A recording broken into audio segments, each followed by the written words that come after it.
Good morning. In Jeremiah chapter 32 and verse 41, we read, "I will rejoice over them to do them good." How heart-cheering to the believer is the delight which God has in his saints.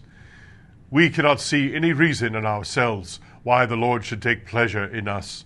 We cannot take delight in ourselves, for we often have to groan, being burdened, conscious of our sinfulness, and deploring our unfaithfulness. And we fear that God's people cannot take much delight in us, for they must perceive so much of our imperfections and our follies, that they may rather lament our infirmities than admire our graces.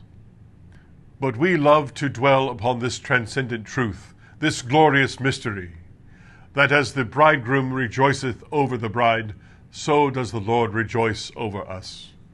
We do not read anywhere that God delighteth in the cloud-capped mountains or the sparkling stars, but we do read that he delighteth in the habitable parts of the earth, and that his delights are with the sons of men.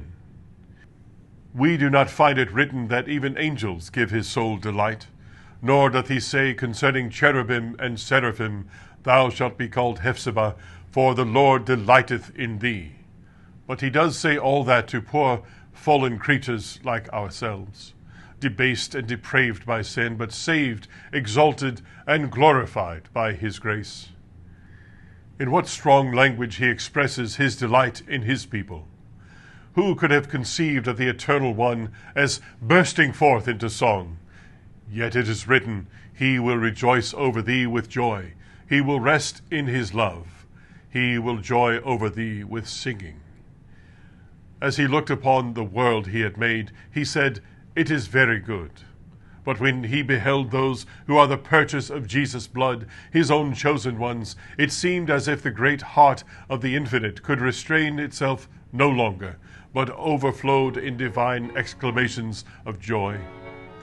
Should we not utter our grateful response to such a marvelous declaration of his love and sing, "I will rejoice in the Lord, I will joy in the God of my salvation"?